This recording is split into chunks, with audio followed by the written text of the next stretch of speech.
आज हम biology question और आंसर के बारे में जानेंगे। पहला क्वेश्चन देखते हैं। पहला क्वेश्चन कह रहा है बीज किससे विकसित होता है। बीज किससे विकसित होता है? बीजांडों से। बीज किससे विकसित होता है? किससे होता है? बीजांडों से। नेक्स्ट क्वेश्चन है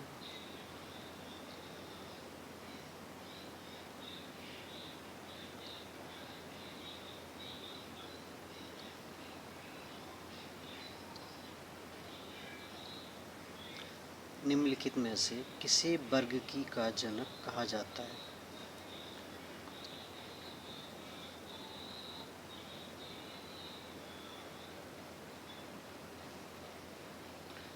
तो इसका आंसर होगा लीनियस।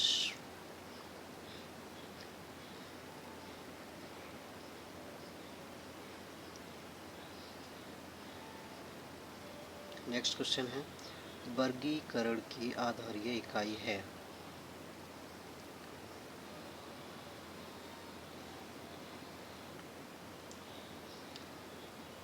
क्या है?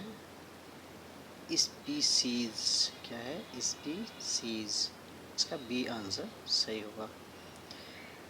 सेकंड है आलू किस कुल से संबंधित इकाई है? आलू किस कुल से संबंधित इकाई है? सोलेनेसी। इसका सी आंसर सही होगा। नेक्स्ट क्वेश्चन है कपास किस कुल से संबंधित इकाई है? आंसर उसका होगा मालवेसी। मालवेसी। कपास किस कुल का पौधा है?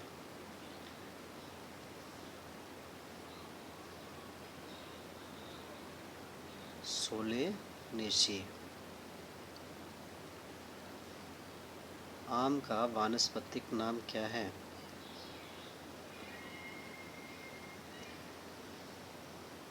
Mangifera indica.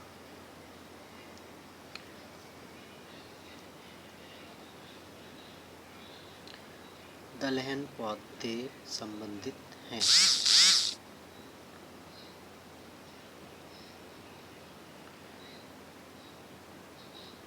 दलहन पौधे संबंधित हैं।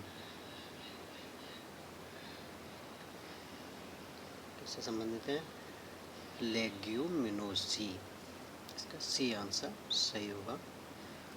चाय के पौधे का वानस्पतिक नाम क्या है?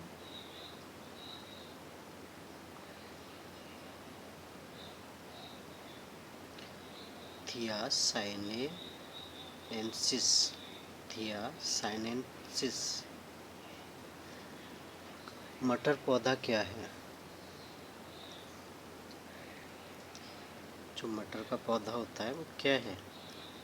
क्या एक साग है? लौंग होता है एक। लौंग क्या होता है? एक फूल होता है। फूल की कलिका होती है शुष्क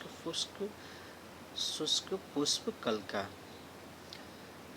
लौंग एक फूल होता है, सूखा हुआ फूल। लौंग होता है एक शुष्क पुष्प कलिका। लौंग क्या होता है? शुष्क पुष्प कलिका होता है एक। फूल गोभी के पौधे का कौन सा भाग खाया जाता है? फूल गोभी होता है तो उसका हम कौन सा भाग खाते हैं? जो उसका फूल होता है हम वही खाते हैं। कौन सा? पुष्पक्रम, मतलब फूल वाला भाग हम खाते हैं। पौधों के किस भाग से कॉफ़ी प्राप्त होती है? पौधा होता है, पौधे के किस भाग से कॉफ़ी प्राप्त होती है? जड़ों से। निम्न में कौन सा एक मानव निर्मित धान्य है। कौन सा है? ट्रिटिकेल। ट्रिटिकेल। विटामिन सी का सबसे अच्छा स्रोत है। कौन सा विटामिन सी सबसे ज़्यादा किसमें पाया जाता है? आंवला में। आंवला में सबसे ज़्यादा विटामिन सी पाया जाता है। और विटामिन सी हमारी इम्यूनिटी को बढ़ाने के लिए काम आता है, जो शरीर में कभी स्टोर नहीं होता। ये डेली सप्लाई हो जाता है। विटामिन सी एक ऐसा विटामिन जो हमारे शरीर में स्टोर नहीं होता।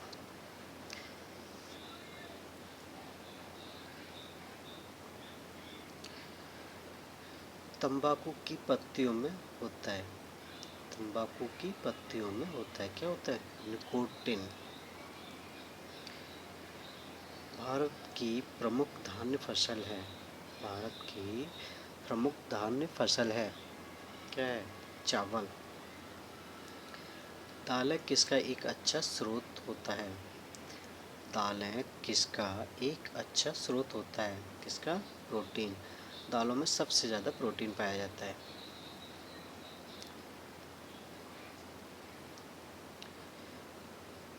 किस वनस्पति खाद्य में अधिकतम प्रोटीन होता है? सबसे ज़्यादा प्रोटीन हमारे सोयाबीन में होता है।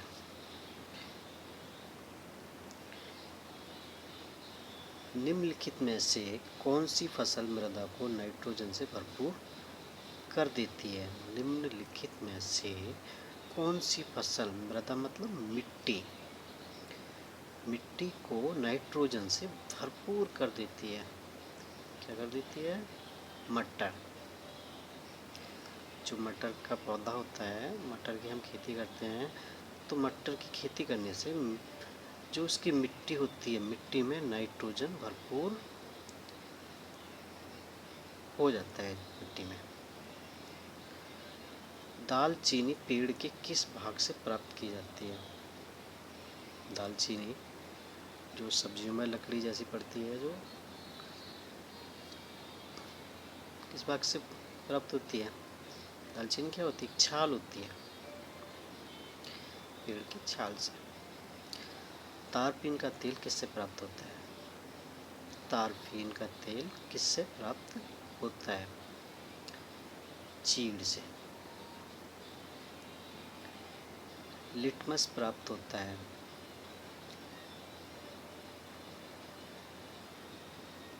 लाइकेन से।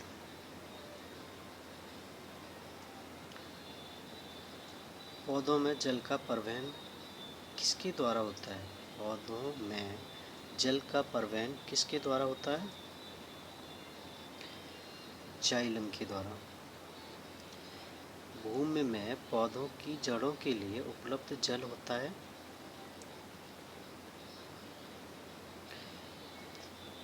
केश का जल। पौधों की वृद्धि के लिए कितने आवश्यक तत्वों की जरूरत होती है? 16। 16 तत्वों की आवश्यक जरूरत होती है पौधों की वृद्धि के लिए। पत्तियों की हर्महीनता किसकी कमी से होती है? किसकी हर्महीनता किसकी कमी से होती है? मैग्नीशियम। बाष्पोत्सर्जन होता है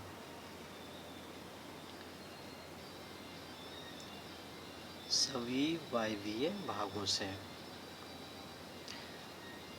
बाष्पोत्सर्जन मापी यंत्र कौन सा है? बाष्पोत्सर्जन मापी यंत्र कौन सा है? पोटोमीटर।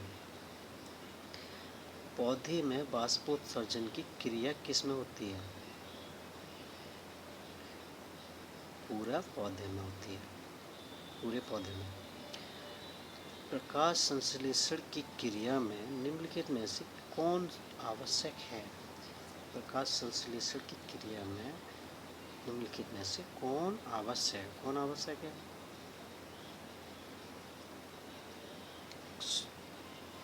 सूर्य का प्रकाश, क्लोरोफिल, कार्बन डाइऑक्साइड सभी आवश्यक है।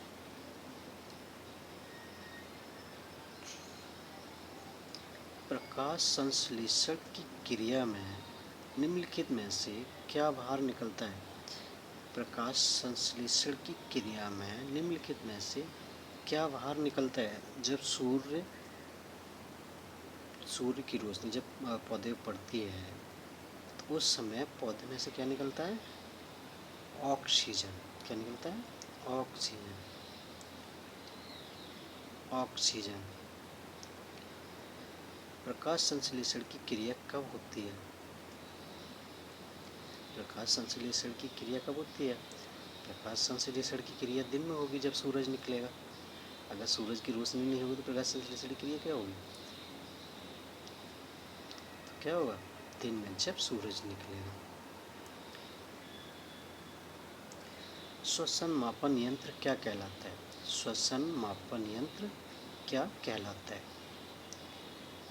रेस्पिरोमीटर।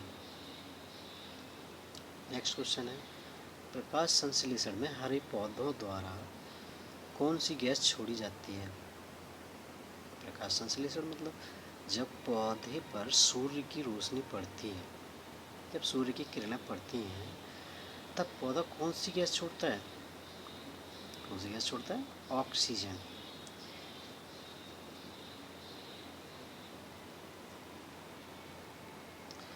फल पकाने वाला हार्मोन कौन सा है? कौन सा है? इथिलीन। पौधों की लंबाई में वृद्धि के लिए आवश्यक नहीं है। पौधों की लंबाई में वृद्धि के लिए आवश्यक नहीं है। क्या नहीं है? सोडियम।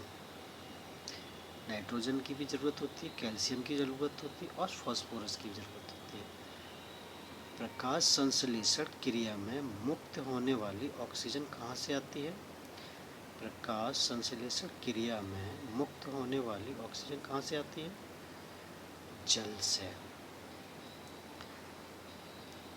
नेक्स्ट क्वेश्चन है, वह यंत्र जिसके द्वारा तने की वृद्धि दर सही रूप में नापी जाती है, किससे? ऑक्जेनोमीटर से। पेड़ों की पत्तियों में पाए जाने वाला हरा पदार्थ क्या कहलाता है? पेड़ों की पत्तियों में पाए जाने वाला हरा पदार्थ क्या कहलाता है? क्लोरोफिल। नेक्स्ट क्वेश्चन है, पादप रोगों का सबसे उत्तरदायी कारक कौन है? कौन है? फफूंदी। नेक्स्ट क्वेश्चन है, पेड़ व पौधे का खाना तैयार करने की प्रक्रिया क्या कहलाती है? पेड़ व पौधे का खाना तैयार करने की प्रक्रिया क्या कहलाती है? फोटोसिंथेसिस। फोटोसिंथेसिस। नेक्स्ट क्वेश्चन देखते हैं, छोटा कर लेते हैं, थोड़ा बड़ा है क्वेश्चन।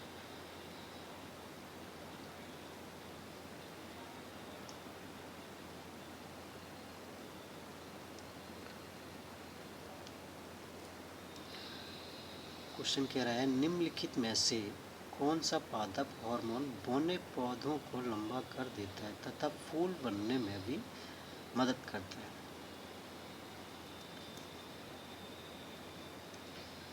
पादप हार्मोन बौने पौधे मतलब छोटे पौधों को लंबा कर देता है तथा फूल बनने में भी मदद करता है।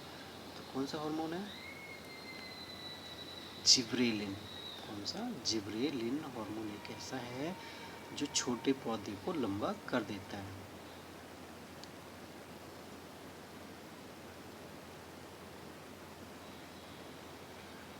बड़ा कर लेते हैं थोड़ा सा।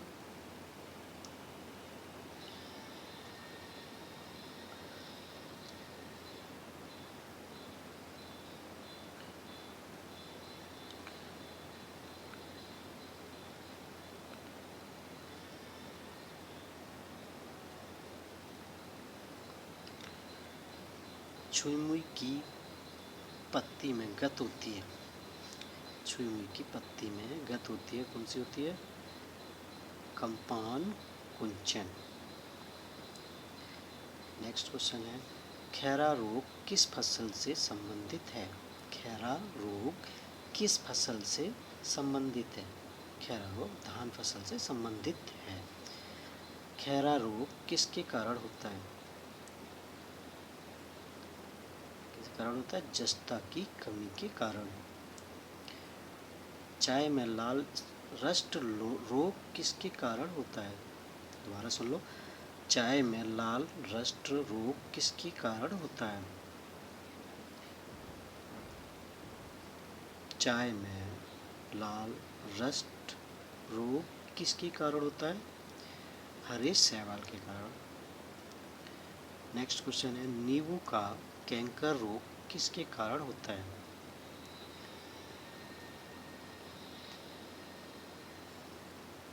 किसके कारण होता है? जीवाणु के कारण।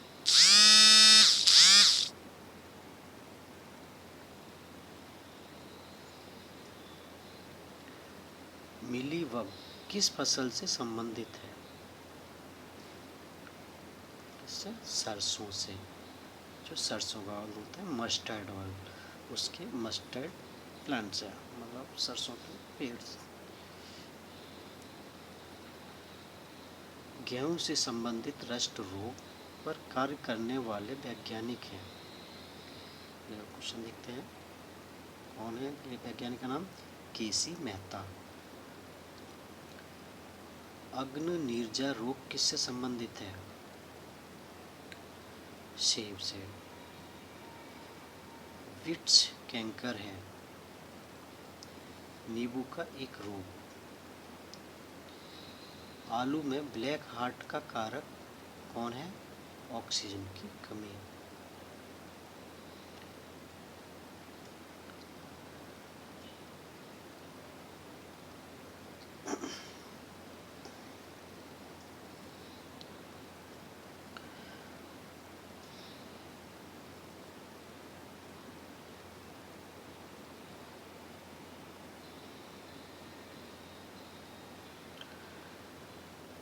पादपों में बना खाद्य पदार्थ पौधे के विभिन्न अंगों में किसके द्वारा पहुंचता है?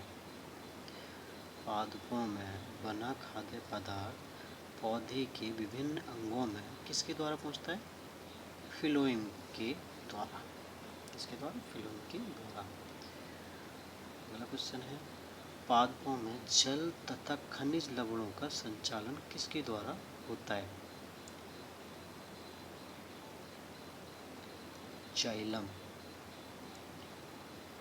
डेसिबल किसे नापने के लिए प्रयोग में लाया जाता है? डेसिबल। डेसिबल डेसिबल किसे नापने के लिए प्रयोग में लाया जाता है? किसे? वातावरण में ध्वनि। वातावरण में ध्वनि नापने के लिए डेसिबल प्रयोग में लाया जाता।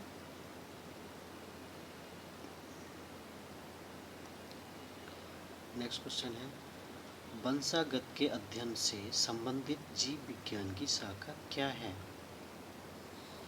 क्या है? आनुवंशिकी।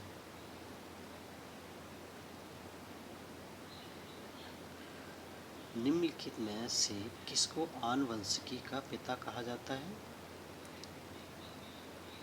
किसको कहा जाता है? मेंडल।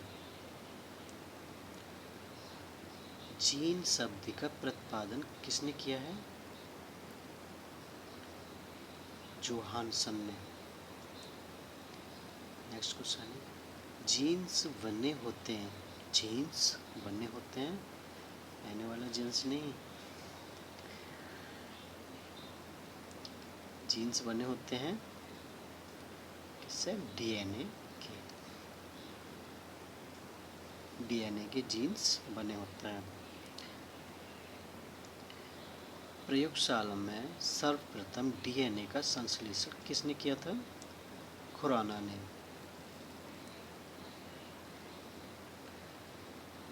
किसके द्वारा आनुवंशिकता के विज्ञान को आनुवंशिकी कहा गया है? वाटसन। आनुवंशिकी उत्परिवर्तन होता है। आनुवंशिकी परिवर्तन होता है? क्रोमोसोम। सेल नाम किस जीव वैज्ञानिक ने सर्वप्रथम दिया था?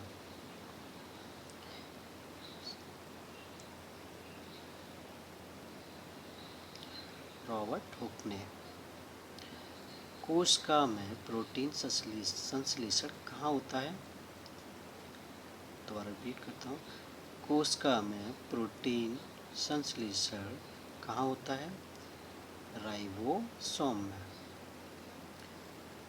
लास्ट क्वेश्चन है, 80% से अधिक सेल में पाया जाने वाला पदार्थ क्या है? 80% से अधिक सेल में पाए जाने वाला पदार्थ क्या है? जल।